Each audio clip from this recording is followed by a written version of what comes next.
Eh, Cuando nací, yo desde niño, Dios me ha permitido conocer el Evangelio desde la iglesia. Tuve el privilegio de nacer con una mamá creyente, una abuelita creyente. Tuve el privilegio de asistir desde niño a escuchar el mensaje del Evangelio de gracia, de la gracia de Dios, de aprender en la escuela dominical acerca del Evangelio de nuestro Señor Jesucristo, de la salvación por la sola fe, por la sola gracia. Fue un privilegio para mí, y también tuve el privilegio de conocer al Señor Jesucristo, más allá de la sana doctrina que se me enseñó, tener un encuentro personal con el Salvador, nuestro Señor Jesucristo. Y conmigo había muchas personas también que hicieron profesión de fe, muchas personas que caminaron la fe junto conmigo. Y en ese caminar de la fe, muchos quedaron, como dice la Biblia, postrados en el desierto. Aunque vieron las obras de Dios 40 años como en Israel, muchos quedaron postrados. Muchos que no quedaron postrados, pero también las vi que en muchos aspectos de su vida no crecieron lo suficiente como para que su testimonio fuera tan fuerte como para que dejara una marca en este mundo. Eran creyentes, asistían a la iglesia, pero por alguna razón en su vida cristiana no avanzaban demasiado. Sí, luchaban contra el pecado, sí, todo eso, pero no avanzaban demasiado, patinaban demasiado en las mismas cosas y no se le veía un avance hacia la madurez. Y yo me empecé a preguntar, ¿qué pasa? ¿Por qué hay tantos cristianos que se quedan rezagados un tanto cuando deberían ser ya maestros, cuando deberían ser ya un ejemplo para el mundo, cuando el impacto de su vida debería ser tal que la gente debería glorificar a Dios por la vida de ellos? Realmente no, en algunos, pues en muchos podría decir no vi ese avance, en otros sí, pero el común denominador era que mucha gente quedaba rezagada. Yo pregunto, ¿qué sucede que la gente no madura? Y me encontré este pasaje clave que decía la palabra de Dios en Efesios 4:13. ¿Cuál era la voluntad de Dios para todos nosotros? Dice, hasta que todos lleguemos a la unidad de la fe y del conocimiento del Hijo de Dios, a un varón perfecto, a la medida de la estatura de la plenitud de Cristo. Este pasaje dice que el deseo de Dios es que como iglesia lleguemos a la unidad de la fe, que como iglesia lleguemos al conocimiento del Hijo de Dios. ¿Cómo? A la medida de la estatura de la plenitud de Cristo, la plenitud de Cristo, de la forma en la vida diaria y en la dependencia de Dios. La palabra de Dios dice que nosotros estamos en la plenitud de Dios en el sentido de que Cristo está plenamente en nosotros, pero que el creyente ha sido llamado a vivir en esa plenitud, que debemos llevar a un varón perfecto, una persona madura, tanto como iglesia como individual, como persona. Es imposible que una iglesia sea madura si los cristianos no son maduros, si no son maduros individualmente cada uno, o por lo menos la mayoría, porque siempre va a haber niños que hay que ayudarlos para que salgan de la niñez y luego aparecen otros niños nuevos que hay que ayudarlos para que salgan de la niñez. Pero ¿cómo sucede eso de que las personas crecen espiritualmente? Que eso es algo tan crucial. No crecen para ser salvos, es que son salvos ya. Entonces tienen que crecer conociendo al Señor Jesucristo. Y eso, hay tanta gente que se queda y nunca madura. ¿Y qué sucede? O personas que iban en un caminar, wow, ibas bien y de repente se estancaron por alguna razón. Y vamos a continuar con lo que estábamos hablando el domingo pasado, acerca de la madurez cristiana. Y quiero que vayamos al pasaje de Efesios 4, 7 al 16 para continuar. El mensaje de hoy es Avanzando hacia la madurez, parte 2. Avanzando hacia la madurez, parte 2. Efesios 4, 7 al 16.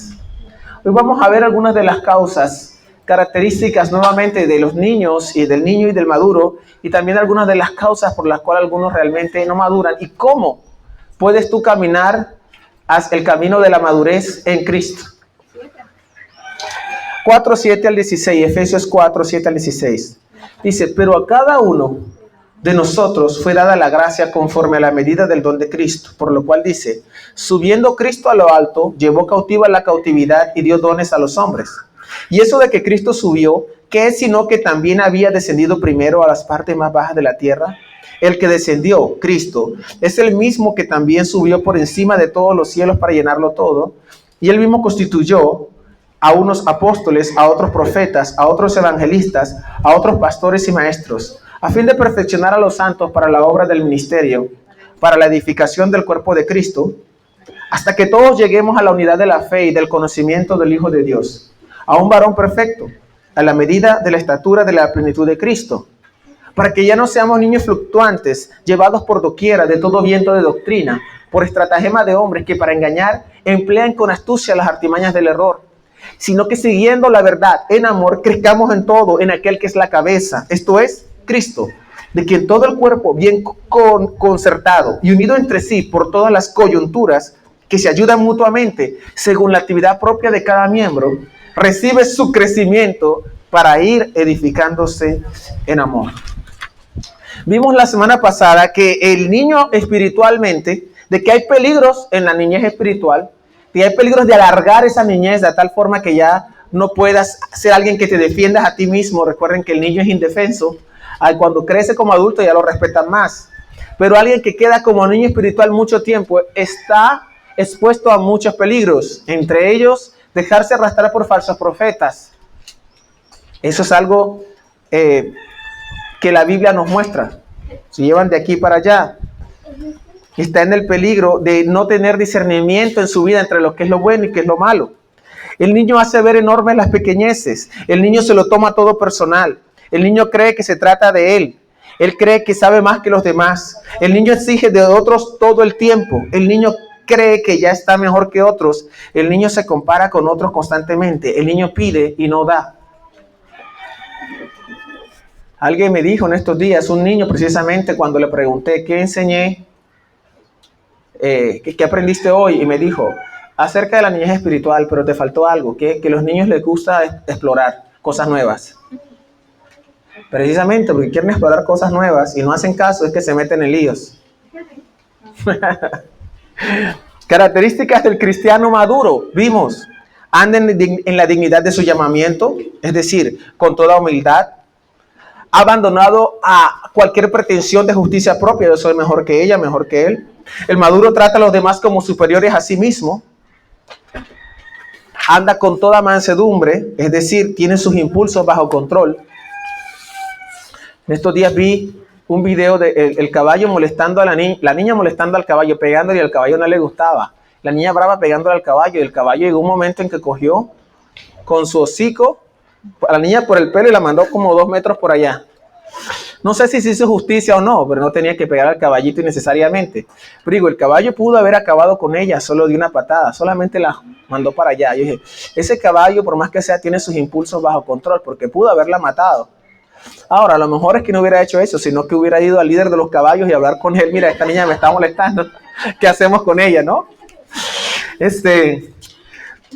El maduro soporta con paciencia y amor. El creyente maduro tiene un altísimo aprecio por la unidad de la iglesia. Entonces, en este mensaje que es avanzando hacia la madurez, vamos a hacer, básicamente son 2 puntos con muchos incisos. Y el primero es, para madurar nos fue dada la gracia. Para madurar nos fue dada la gracia. El versículo 7 del capítulo 4 dice, pero a cada uno de nosotros fue dada la gracia conforme a la medida del don de Cristo. Dios no nos dejó solo en este proceso. Bueno, y yo como maduro, ¿cómo llego a ser un creyente, digamos, de raca mandaca? ¿Ya? Un creyente real. ¿Cómo que voy a ser un creyente maduro? O sea, no un niño. Lo primero es que Dios ha provisto su gracia para eso. ¿Cómo así? Todos hemos recibido la gracia de Dios de forma plena y diversa. La gracia no se manifiesta solo en la salvación, que es gratuita. También en la provisión de Dios para que seamos capacitados para servir en esa gracia que nos fue dada. Por eso el maduro valora a la persona o personas que Dios ha puesto para capacitarlo. Póngase bien, ponga atención. Una de las formas como muestra ese valor, esa valoración, ese valor que le da a la persona que lo capacita, es sosteniendo económicamente a quien instruye en la enseñanza de la palabra de Dios. El no apoyar económicamente para sostener la obra de Dios muestra un desprecio por la provisión de Dios para su desarrollo en Cristo y un menosprecio por la obra que Él está haciendo a su favor a través de la persona que le instruye. Es un menosprecio por Cristo mismo. Ponga mucha atención a eso. Dios ha provisto personas para capacitarle a usted, porque usted es un niño. Entonces usted tiene que ser enseñado, instruido, capacitado. Y lo que debe hacer el creyente, dice, a cada uno de nosotros nos fue dada la gracia conforme a la medida del don de Cristo. El verso 8 dice, por lo cual dice que Cristo subiendo a lo alto, llevó cautiva la cautividad y dio dones a los hombres. Y quiero que pongan mucha atención a esto. Aquí dice que Cristo, tras vencer en su resurrección, subió a lo alto venciendo la muerte y entregó dones a los hombres. Y eso de que subió, ¿qué es sino que también había descendido primero a las partes más bajas de la tierra? Jesús había estado primero en el sepulcro y se levantó con toda autoridad, venciendo la muerte para reinar como Señor del universo. Jesús vino y derramó su sangre en nuestro lugar. Nuestra sangre debió ser derramada bajo la ira de Dios, pero Jesús fue quien recibió la ira por nosotros. Dice Isaías 53:6. Todos nosotros nos descarriamos como ovejas, cada cual se apartó por su camino, mas Jehová cargó en él el pecado de todos nosotros. Jesús sufrió la muerte por nosotros, pero resucitó venciendo la muerte y ascendió al cielo como Señor del universo. Se presentó ante Dios Padre a decirle que Él ya había pagado por nosotros. Ya había pagado el precio de nuestro pecado. Y quiero que vayan entendiendo esto de la gracia para que puedan entender el asunto de los dones. En Hebreos 9:12 dice que Jesucristo, no por sangre de chivos ni de becerros, sino por su propia sangre, entró una vez para siempre en el lugar santísimo, habiendo obtenido eterna redención. Dice la Biblia que el Señor Jesucristo no puso sangre de animales para pagar por nosotros, sino su propia sangre pagó y se presentó al lugar santísimo delante de Dios, habiendo obtenido eterna redención. El Señor Jesucristo obtuvo eterna redención para todos los que creemos en Él. Él se lo hizo por gracia. A todos nos ha sido dada la gracia de Dios conforme a la medida del don de Cristo. Estando en el cielo, Dios manda a todos que se arrepientan y crean en su Hijo, y su Hijo nos envía dones a los que hemos creído en Él y somos su iglesia. Dice el verso 10, el que descendió, Jesús, es el mismo que también subió por encima de todos los cielos para llenarlo todo. Y ahora veamos los dones que Él entregó a la iglesia, y quiero que pongan atención. Dice, Él mismo constituyó o nombró a unos apóstoles, a otros profetas, a otros evangelistas y a otros pastores y maestros. Los pastores y maestros fueron dados a la iglesia para perfeccionar a los santos, para la obra del ministerio. Es decir, los pastores y maestros son dones de Dios a la iglesia. Pongan atención, son dones de Dios para la iglesia. No solamente están dotados para capacitar a los santos, sino que ellos en sí mismos son un don que Dios da para la iglesia. ¿Le ha agradecido usted a Dios por la persona que le capacita? ¿Le ha agradecido usted a Dios por la persona que le enseña la palabra de Dios? Y usted dirá, hay lugares, hay iglesias donde no enseñan la palabra de Dios, sino que se habla de experiencias, de sueños, de visiones y de profecías que no se acomodan a la escritura.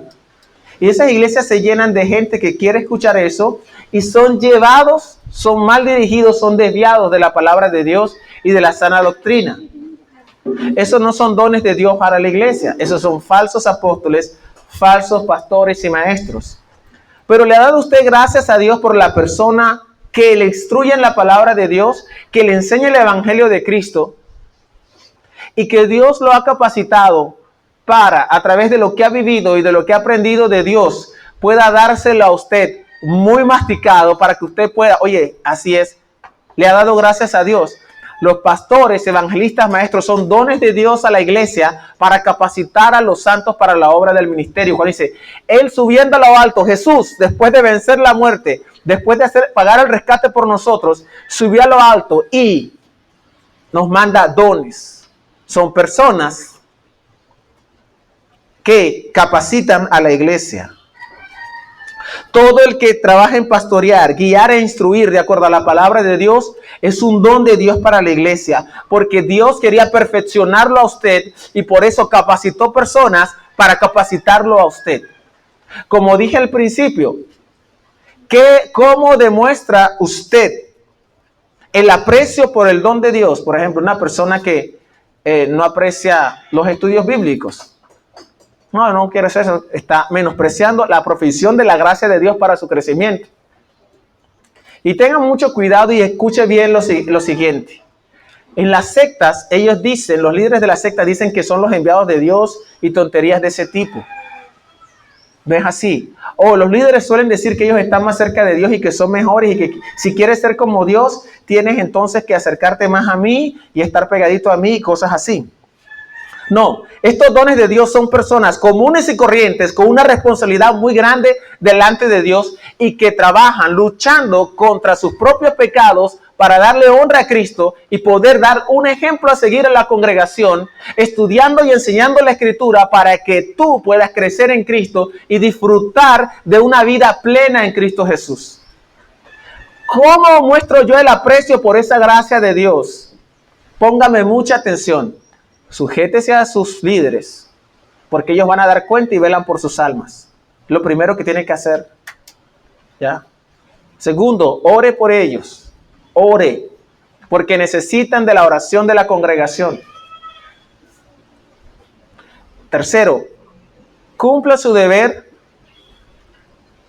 económicamente apoyando y sosteniéndolo, dice la palabra de Dios, porque ellos velan por ti. Póngale mucha atención. La Biblia dice, el obrero es digno de su salario. ¿Ha ido usted una vez al médico y le salió gratis? Usted lo paga contento porque él estudió para eso. De la misma forma, usted debe valorar el trabajo que hace la persona que se trasnocha estudiando para enseñarle la palabra. Y tiene que hacerlo así. La Biblia dice, el que es enseñado en la palabra, haga partícipe de toda cosa buena al que le instruye. Listo. Póngale mucha atención a eso. Usted valora lo que se le está enseñando. La Biblia dice que los ancianos que trabajan en predicar y enseñar sean tenidos por dignos de doble honor, de doble salario. Póngale mucha atención a eso. Eso dice la palabra de Dios. Cuando dice los que trabajan, y la palabra trabajar ahí es arduo trabajo. Se usa 2 veces en el Nuevo Testamento. Entonces, pónganse a pensar, si Dios nos ha dado personas para que nos capaciten, personas que están pendientes de nuestra vida espiritual, personas que buscan eso, una de las formas es cómo contribuyo yo para que esta persona que vela por mi alma pueda estar tranquila, concentrada en lo que tiene que hacer, velando por mi alma. Dice la Biblia, y yo quiero que lo tenga muy pendiente toda la iglesia, porque eso es algo muy central, que deben sujetarse a sus pastores para que lo hagan de buena gana. Y ahora te dice una iglesia rebelde, no, una iglesia rebelde como la de Corintios. Todo el mundo quiere vivir, la iglesia del primer siglo. No, yo prefiero esta de aquí. Me gusta mucho más. Que esa de la de los Corintios era tremenda. Estaban hasta hablando mal de Pablo, que fundó la iglesia. Estaban diciendo, eso no es apóstol. Oye, es increíble. La palabra perfeccionar significa hacer el ajuste correcto, exacto. ¿Ya? Describe cómo tomar las partes individuales y ajustarlas para que funcionen como son. Usted necesita ser perfeccionado, ajustado, calibrado como servidor, tanto en el plano individual como en el colectivo. Debe ser guiado hacia la dependencia personal de Cristo, como a manifestar adecuadamente el amor a través del servicio a sus hermanos. La obra del servicio o ministerio de cada uno debe ser calibrada, porque la verdad es que a medida que se va creciendo, hay que ser instruido y perfeccionado. Este es el trabajo de los evangelistas y pastores maestros. Nadie llega a Cristo con todo aprendido. Debe ser enseñado. El pastor maestro que instruye, guía y pastorea es un don de Dios para usted, un don de Dios para la iglesia. Usted debe valorar su ministerio, sujetarse en el temor de Dios, orar por él y aportar económicamente para su sostenimiento. Menos de eso es una evidencia de que su proceso hacia la madurez se ha estancado. De este verso se deduce que la obra del ministerio es ¿de quién? La obra del ministerio es de ustedes, de los santos. La obra del ministerio no es la del evangelista o del pastor maestro. La obra del ministerio la hace la iglesia. O sea, yo creo que he hablado mucho acerca de eso, de que vosotros sois los ministros. Ustedes son los ministros de Dios. Ustedes son los que hacen la obra del ministerio. Ustedes son los que deben moverse a abrir grupos evangelísticos, los que deben moverse a aconsejar a las personas. Ustedes son los que deben, porque para eso ha sido entrenado. Ninguna persona aquí puede decir que no ha sido entrenada para eso. Es que a mí no me han enseñado. Es que a mí no me han enseñado esto. Usted es el ministro, no el que está enfrente de ustedes, por decirlo así. Sí, se hace la obra de enseñar y de entrenar. Pero aquí Efesios dice que los pastores, maestros y evangelistas entrenan, capacitan a los santos para que hagan el ministerio. Y usted debe verse como el ministro que es. El maduro tiene mentalidad de ministerio, es decir, de servicio desinteresado y sacrificial. Efesios 4:12 dice, a fin de perfeccionar a los santos para la obra del ministerio, para la edificación del cuerpo de Cristo. ¿Qué hacen estos dones, pastores, maestros, evangelistas? Capacitan a la iglesia para que la iglesia funcione como debe funcionar. Es muy importante que usted ore por su pastor, por las personas que le enseñan la palabra de Dios, porque estos son dones dados a la iglesia para enseñarle a la gente a honrar el nombre del Señor Jesucristo. El creyente maduro está creciendo ministerialmente, crece en servicio y se esmera por edificar a sus hermanos en Cristo, por hacerlos crecer y madurar. Escuchen, se lo voy a leer otra vez. Que el creyente maduro se esmera, está creciendo ministerialmente, o sea, en servicio. Y se esmera por edificar a sus hermanos en Cristo, por hacerlos crecer y madurar. Eso hace el creyente maduro. Es decir, si usted está en el camino de madurez, usted está pendiente de hacer madurar a otros también. No debemos olvidar que cuando pensamos en ministerio, no debemos estar pensando en actividades que se hacen dentro de los cultos o reuniones de la iglesia. De hecho, la obra del ministerio se hace casi en su totalidad fuera de estas reuniones. Fuera de las reuniones de la iglesia. El maduro entiende que la obra del ministerio es 24/7.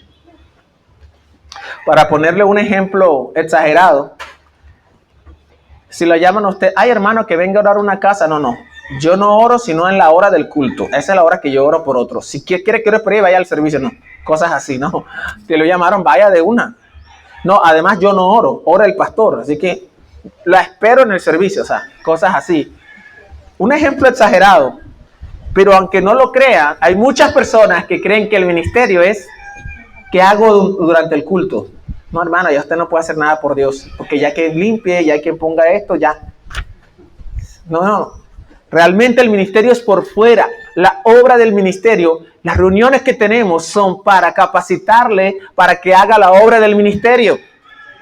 Entonces, si usted está, a menos que usted sea un maestro de la palabra de Dios, incluso si es maestro de la palabra de Dios, usted puede enseñar y hacerlo por fuera.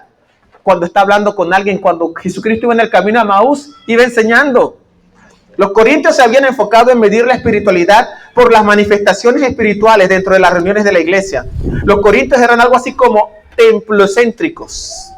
Ellos habían olvidado que el verdadero ministerio se da sobre todo por fuera de esas reuniones y que el amor, algo que de hecho se vive en la vida cotidiana y que es la marca del verdadero servicio, es para vivirlo sobre todo fuera de las reuniones. ¿Sabe cuál es la medida de la madurez espiritual en la Biblia? No es la exhibición de emoción espiritual, ni siquiera la exhibición de dones espirituales, sino la manifestación del fruto espiritual. Amor, gozo, paz, paciencia, bondad, mansedumbre, fidelidad, dominio propio. Persona madura manifiesta eso. Ahora, la persona espiritual manifiesta eso y si es espiritual más tiempo llega a madurar. En el mismo sentido debemos tener cuidado con lo siguiente. Lo advierte Paul David Tripp. Es un tipo un creyente, un pastor, que escribió un libro de devocionales para 365 días, muy bueno. Él dice, el amplio conocimiento bíblico no debe confundirse con la madurez cristiana. ¿Están escuchando?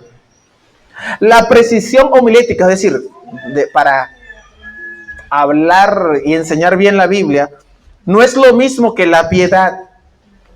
La destreza teológica es muy diferente a la santidad práctica. El liderazgo exitoso no es lo mismo que un corazón para Cristo. El crecimiento en influencia no debe confundirse con el crecimiento en gracia. Entonces está por un lado las personas que, oh, wow, cómo llora en el servicio. Ojalá que todos lloraran, no hay problema con eso, perfecto. Pero pensar que porque alguien lloró en el servicio o algo así, wow, qué espiritual. Si lo evaluamos así, tenemos un problema, no debemos evaluarlo así. El problema no está del que llora en el servicio porque siente que está quebrantado por alguna razón. El problema está en el que piensa que porque se lloró, entonces es espiritual. Ahí está. El problema no está en el que enseña bien la Biblia y todo eso. Eso está bien que lo haga. El problema está en el que piensa, es que este hombre que está allá es espiritual porque enseña bien. ¿Sí ven? Tenga mucho cuidado con eso. Los corintios se evaluaban así, ay, mira lo que es espiritual, cómo habla en lenguas, yo quisiera ser como él. ¿Por qué? Pero nadie decía, uy, cómo se sacrifica ese hermano, cómo visita, cómo ayuda, cómo saca su plata cuando no la tiene. Nadie dice eso, cómo quisiera ser como él. Oh, cuánto ama, cómo es de paciente, cuánto gozo tiene, cuánto amor, paz, cuánta paciencia, benignidad, cuánta bondad, fe. Nadie dice eso, porque el ser humano es muy proclive a juzgar por apariencias. Y sobre todo, el peor de los casos está en creer que porque yo hago esto así, soy espiritual y ahora sí estoy bien con Dios, o pensar que porque yo me quebranté y lloré, entonces ahora soy espiritual. Ninguna de esas. Ojalá, hermano, se predique excelente y ojalá Dios quebrante a todo el mundo en todos los servicios, hermoso. Pero ninguna de esas marcas de madurez espiritual, sino vivir en amor, gozo, paz, paciencia, bondad, fe, mansedumbre, templanza. Brian Campbell en su libro Santidad por Gracia dice esto sobre la madurez cristiana. La madurez cristiana requiere que nos preguntemos si estamos más motivados por la gratitud, por la misericordia de Dios o por un intento inútil de ganarla. Un intento inútil de ganarla. Hay gente que quiere ganarse la misericordia de Dios. Si te la ganaste ya no es misericordia, tú trabajaste por ello. Es inútil tratar de vivir como cristiano para ganarse la misericordia de Dios. No puedes ganártela. Si de hecho tú no amabas a Dios, dice, no es que nosotros hayamos amado a Dios, sino que Él nos amó primero. La madurez está, no, Dios, yo no puedo ganarme tu misericordia ni tu gracia, eso es gratis. Yo estoy motivado, por la obra de Cristo en la cruz. Todos nosotros nos descarriamos como ovejas. Cada cual se apartó por su camino, mas Jehová cargó en él el pecado de todos nosotros. Por esa obra estoy motivado cada día. Por tu amor por mí te sirvo y hago tu voluntad. Y la fuerza del poder de la cruz en la vida del creyente que medita en eso, lo va a mantener puesto sus ojos en Jesús, en el camino de la madurez. Caerán a tu lado 1000 y 10,000 a tu diestra, mas a ti no llegará. Cuando tú te enfocas en la obra de Cristo en ti, por la gracia de Dios, lo que Él hizo, nada te va a detener. De hecho, la solución que da el autor al libro de los Hebreos a las personas que estaban tentadas a dejar el camino de Dios, dice, puestos los ojos en Jesús, el autor y consumador de la fe. Es la solución, mirar a Cristo. Entonces, tenga cuidado con juzgar la madurez por las cosas externas. Nada más peligroso que eso. Martin Lloyd-Jones dijo, la prueba suprema de nuestra espiritualidad es la medida de nuestro asombro por la gracia de Dios. Levántese cada día sin poder entender cuánto amor le ha dado a Dios al llamarlo hijo de Dios. Dice Juan, el apóstol Juan, mucho tiempo después de la ascensión de nuestro Señor al cielo, dice, mirad cuán amor nos ha dado el Padre para que seamos llamados hijos de Dios. Cuán amor, el apóstol Juan todavía se sorprendía de esa gracia cuando escribe la primera carta. Miren cuán amor nos ha dado el Padre para que seamos llamados hijos de Dios. La madurez cristiana va acompañada de esa conciencia de la gracia de Dios, del amor inmerecido de Dios. Y eso, quien entiende esa gracia y ese amor inmerecido, va a salir a darlo a otros. Todo el proceso de crecimiento se da por la gracia de Dios. Veamos cómo se manifiesta esa gracia que hemos entendido del Dios de gracia hacia los demás miembros del cuerpo. Para esto, démosle un vistazo panorámico a la obra del ministerio en el Nuevo Testamento. A la obra del ministerio, sabe que vamos a hablar de vosotros, hermanos, ¿cierto? De ustedes. No de mí, sino de ustedes. Cada vez que yo lea esto, no piense en mí, piense en usted. Tampoco piense en el hermano de al lado, piense en usted. Y usted va a analizar su madurez de acuerdo a cada uno de estos ítems. ¿Ya?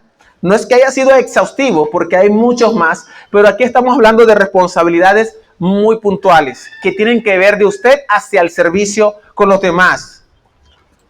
No vayan a buscar las citas porque se van a perder.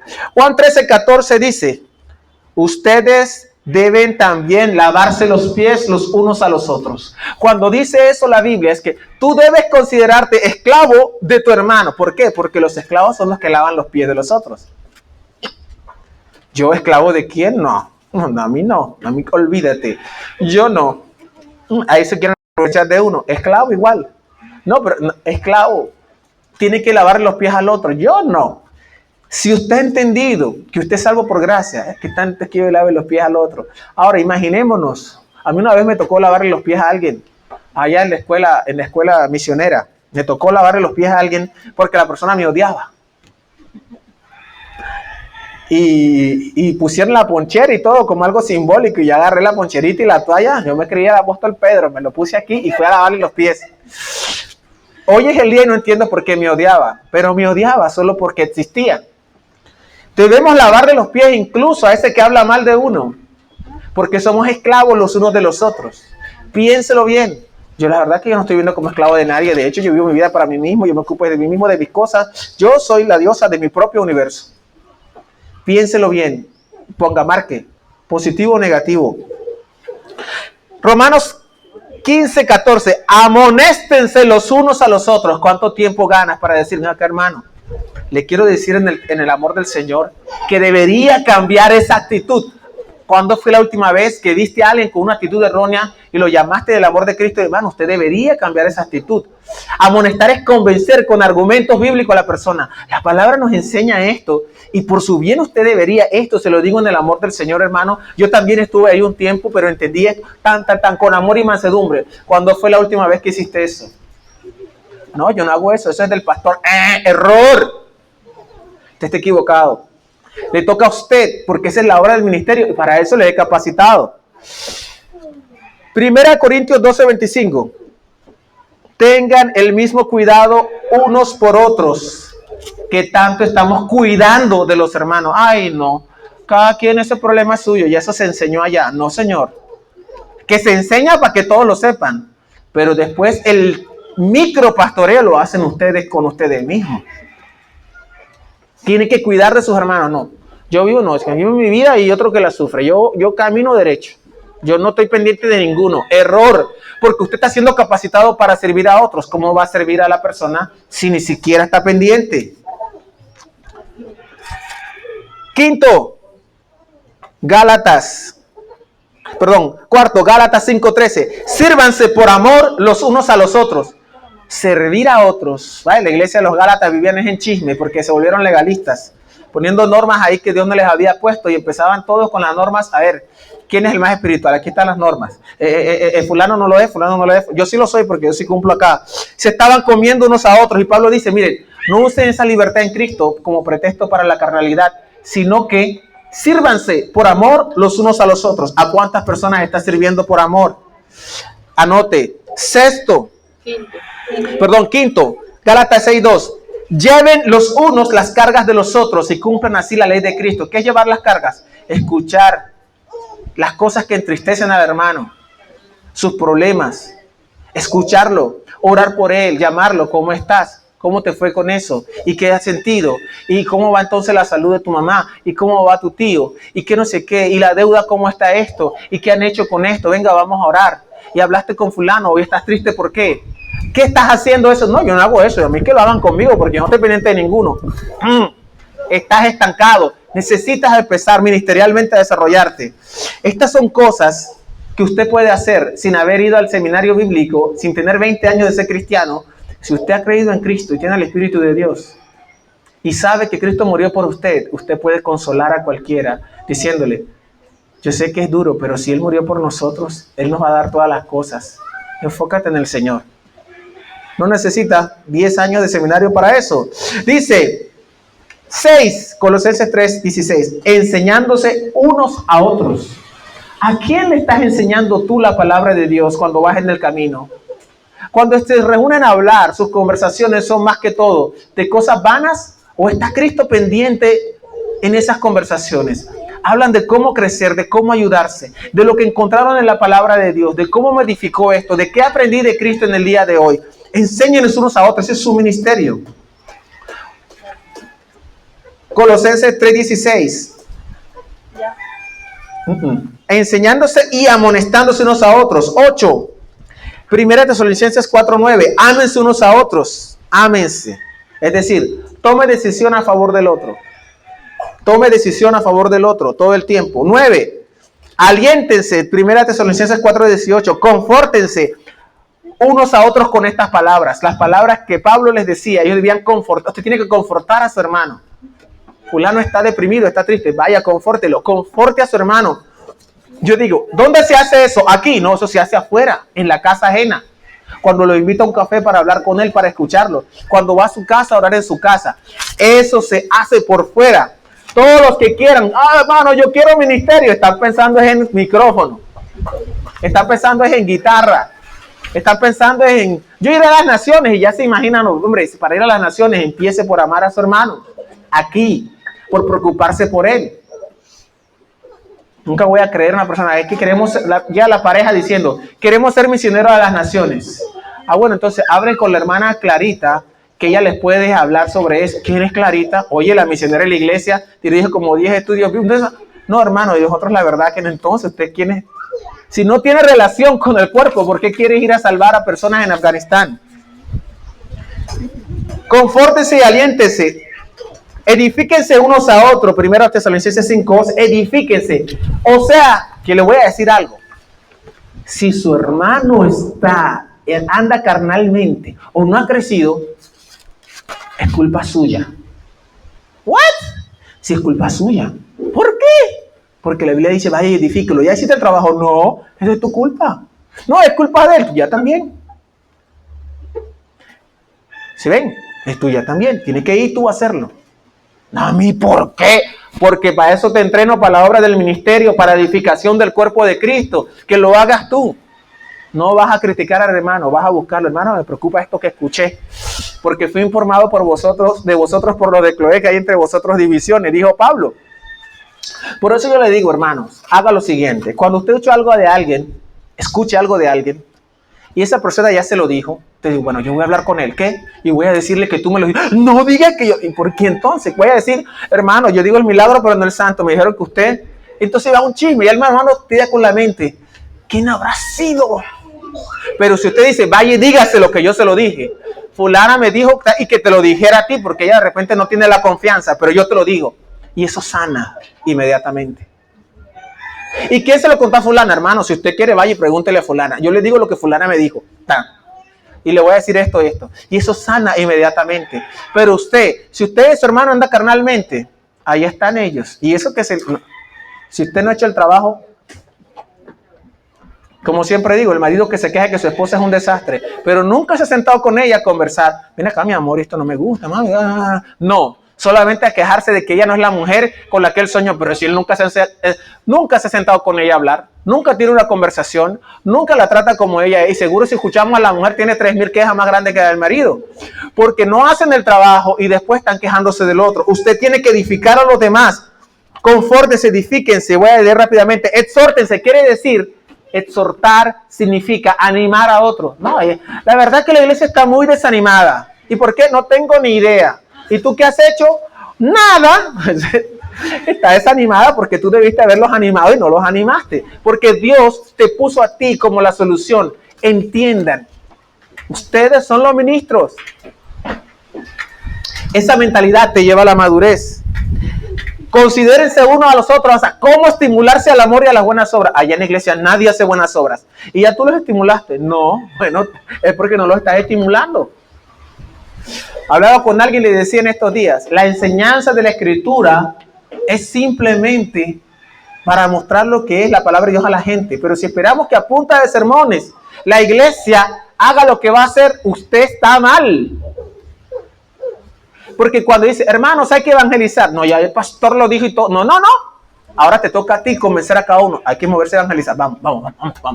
Ese trabajo, eso. Yo les digo algo. El pastor es como, en cierto punto, la predicación es como la fuerza aérea. Bombardean desde arriba. Tan. Pero la infantería tiene que entrar tarde o temprano. Usted es la infantería. Usted es el que entra, el soldado que entra, la tropa que entra, a hacer el trabajo para tomar la ciudad. El pastor dice esto aquí desde arriba y usted va abajo, porque somos un ejército. Así debe hacerlo. Y yo digo, ¿cómo nos está poniendo esta carga a nosotros el día de hoy? No. Esto se las puso el Señor a ustedes, no yo. El día que yo le pongo una carga a usted, mía, ese día cerramos esto. Que esto no se trata de mí, se trata de Cristo y de que usted camine de acuerdo a lo que la palabra de Dios le ha enseñado, amando, sirviendo, ayudando, animando, estimulando a los demás. No se canse. Ya yo me cansé de decirle, vas mal. Dígale, no hasta el cansancio, hasta el día de su muerte. Pablo decía a los corintios, yo les seguiré amando, aunque amando a los más sea amado menos. Exhórtense unos a otros, hermanos. Oren unos por los otros para que sean sanados. Orar por los hermanos, otra responsabilidad que tiene. Si alguno es sorprendido en alguna falta, restáurele. Usted le toca restaurar. Mira, allá está, se lo pillaron.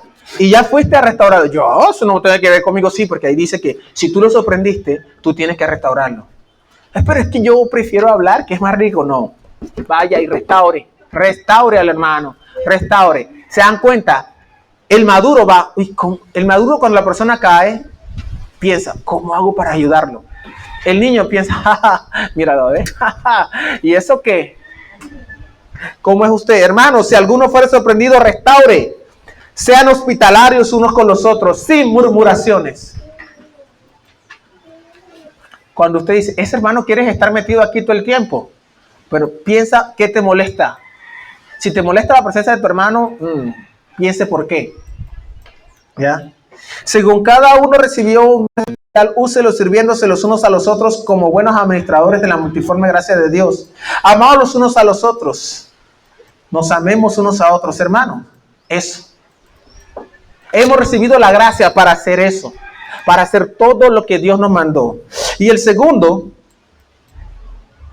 para madurar hemos de funcionar como un cuerpo. Para madurar hemos de funcionar como un cuerpo. El maduro tiene una mentalidad de manada. ¿Han visto las manadas, no? No se separan. El maduro no dice, me voy a apartar de la iglesia porque es que yo soy pecador. No quiero ser hipócrita. Eso lo dicen los niños. El niño espiritual dice lo siguiente, he pecado. Y el pecado le dice en su corazón, sí, viste, tú que vas hacia allá. No ves que pecaste. Mejor quédate en tu casa para que no seas hipócrita. Sí, es verdad, me voy a quedar en mi casa para no ser hipócrita. Entonces se queda en su casa. Y después el pecado le dice, viste que tú eres mejor que los demás pecadores que están allá adentro. Tú eres mejor que él porque no fuiste a la iglesia. Es verdad, soy mejor que ellos, por lo menos no soy como esos hipócritas. Yo por lo menos, ahí empieza el engaño del pecado tan terrible en la mente. El maduro tiene una mentalidad de manada. Se preocupa por la iglesia a tal punto que quiere que todos conozcan al Señor Jesucristo, que sean llenos de Él, de su presencia y conocimiento. No hay espacio para los individualismos en medio nuestro, porque dice, hasta que todos lleguemos. Esa es la visión, hermano, todos. Me preocupa la iglesia, todos juntos, hermanos. Dice, sino que siguiendo, verso 15 del capítulo 4, siguiendo la verdad en amor, crezcamos en todo, en aquel que es la cabeza. Esto es Cristo. ¿Cómo se crece? Aquí hay un contraste. El niño fluctuante, llevado y engañado, y el que crece en todo, siguiendo la verdad en amor, en dependencia de Cristo. ¿Cuál de los dos eres tú? ¿Un niño fluctuante que dependes del líder, depende de otros, o estás encaminándote a la madurez? Ya es suficiente. Debes encaminarte hacia allá. ¿Qué significa seguir la verdad en amor? Es vivir la verdad en una dimensión horizontal con las demás personas. Una relación equivocada con los hermanos, sin amor por los demás, demuestra inmadurez y carnalidad. Sin embargo, en la medida en que crecemos en dependencia de Cristo, lo vamos a reflejar siendo lo opuesto a lo que hicieron, por ejemplo, la iglesia de los Corintios. El creyente maduro crece en cada área dependiendo de Cristo. Dice la Biblia, crezcamos en todo en aquel que es la cabeza. Esto es Cristo. Y quiero que vean ahí, ¿debes crecer en Cristo? No. Todo el mundo quiere, no ve que en la iglesia, yo quisiera estar cercano al pastor. Quisiera ser amigo del pastor. Yo quisiera ser parte de ese grupito. Mire, el pastor, la hija del pastor, la gente, el muchacho de la alabanza. Ellos se van juntos en el carro.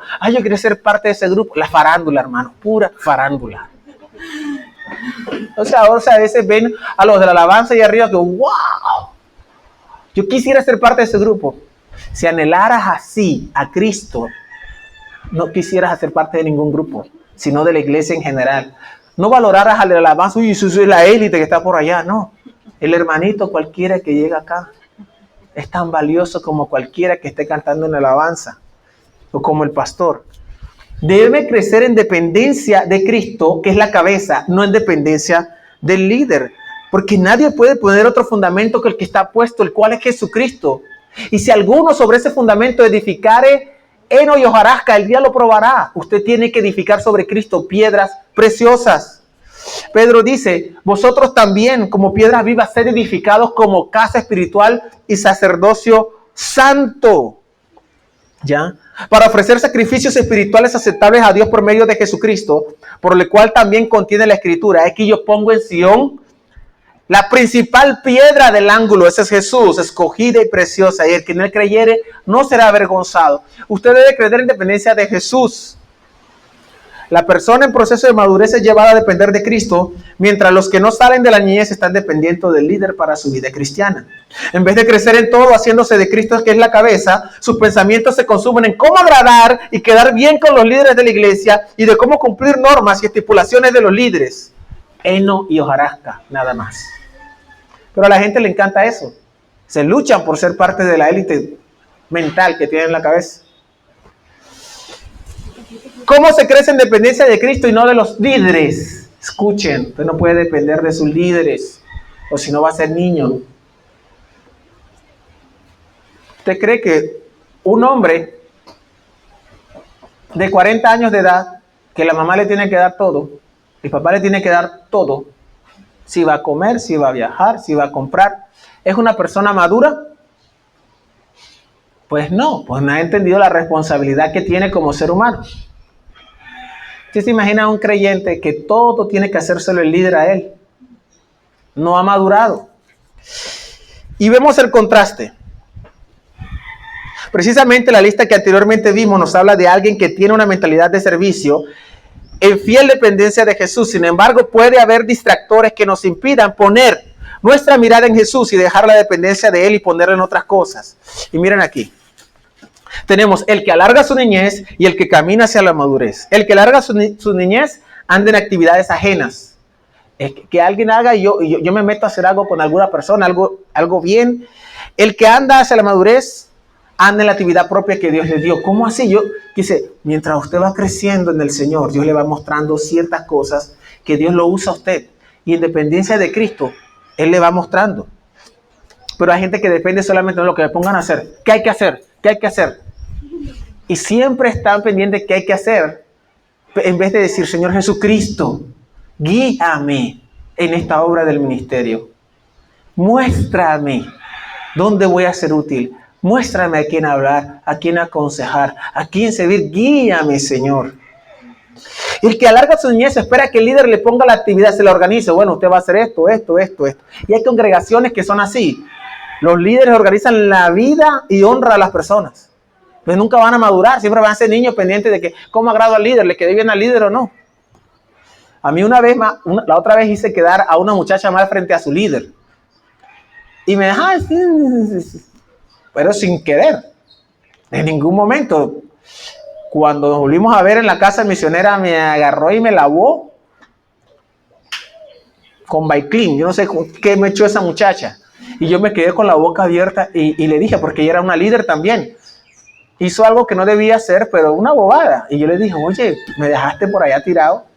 Pero yo no le di maldad. Y no caí en cuenta que ahí estaba su líder supremo. Y cuando regresó a la casa misionera, eso fue en una conferencia, cuando llegué a la casa misionera, no, ¿por qué me dijiste eso? Me hiciste quedar mal. Ella ni me conocía, teníamos 2 días de conocernos. Y me dijo de todo. O sea, solo porque quedó mal frente a su líder, vino a acabar con mi vida. Hay personas que quieren quedar bien con el líder, porque esa es su vida. Pero si le hubiera dicho, estás deshonrando a Cristo, ella y yo solo, no se hubiera puesto molesta. Cristo bien, pero mi líder no. Con él no me hagas quedar mal. No le digo lo que le dije porque le dije algo espiritual, pero no sé si fue carnal la verdad. Pues yo me quedé sorprendido porque hay una líder de mujer y dije, oye, si tratas a tus ovejas, así las tratas. O sea, porque me trató terrible. Yo, pero yo, ¿qué te hice? Hay gente que quiere quedar bien con el líder. Nunca van a madurar. Que el líder le organice. En cambio, el maduro aprende a organizarse a sí mismo. Yo estuve orando al Señor, Él me mostró, estoy haciendo esta obra, estoy pendiente del hermano. Usted crece. Si no está el líder, usted sigue para adelante. Es movido, el que larga su niñez es movido por el líder. Muévete, vaya y haga esto. Y él es el que me motiva a mí. El que, en cambio, el que camina hacia la madurez, Dios le produce el querer como el hacer por su buena voluntad. Pues Dios quien lo motiva por dentro de su relación. Es algo que tiene mucho poder.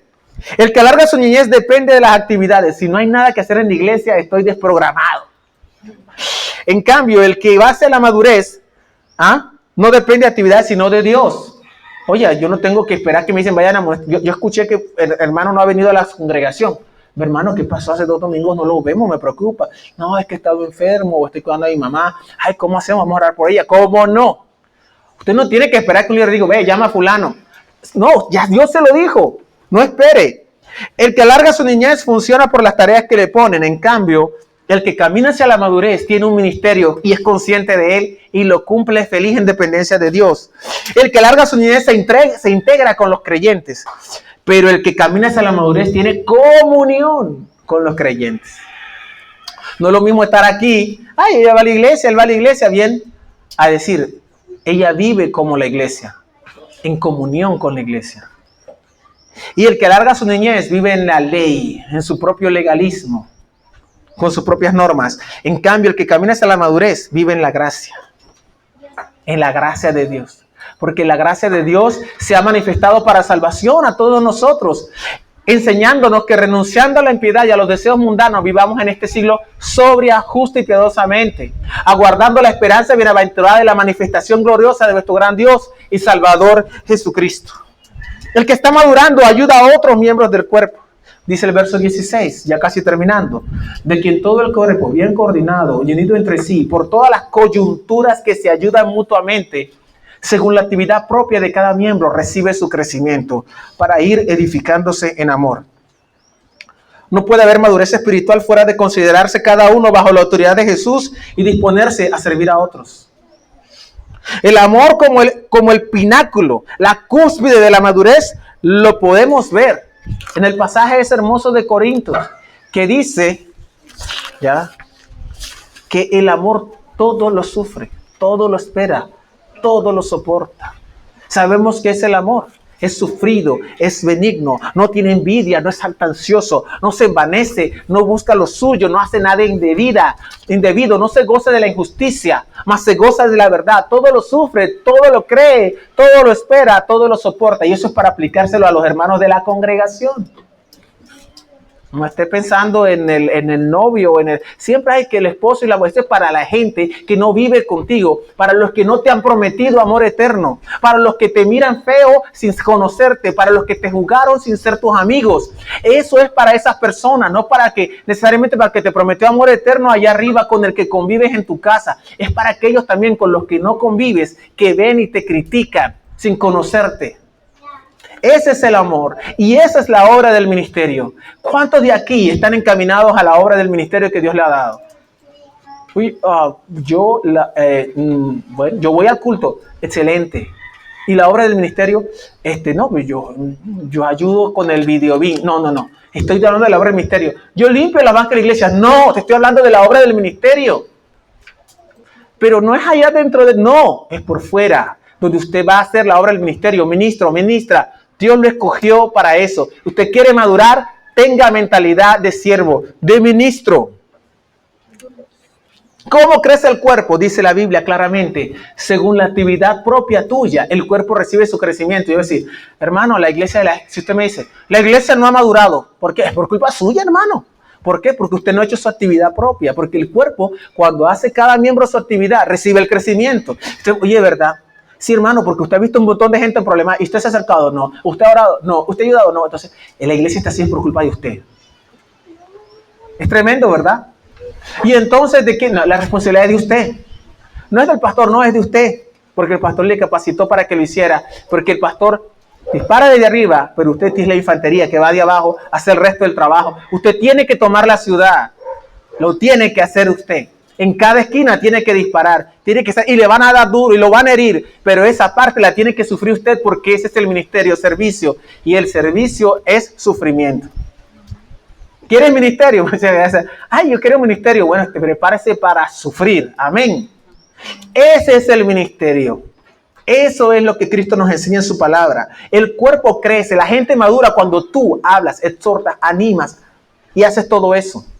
El cuerpo madura cuando tú dejas que te aconsejen, dejas que te amonesten, aprendes callado y das las gracias y aceptas corrección. El otro te está edificando, el otro aprende a edificarte. Usted sabe que algo es chévere. La primera vez que usted le dice, hermano, venga acá. Yo no sé, yo estoy preocupado por usted. Primera vez que lo hace y le habla con la palabra. El otro sale, ay hermana, gracias, edificado. Y usted sale, lo hice, qué bendición. Y lo voy a seguir haciendo. Y usted se convierte en alguien que está pendiente de otro y anima a otro. Y después el otro hace su trabajo. Y todo el mundo y el cuerpo crece.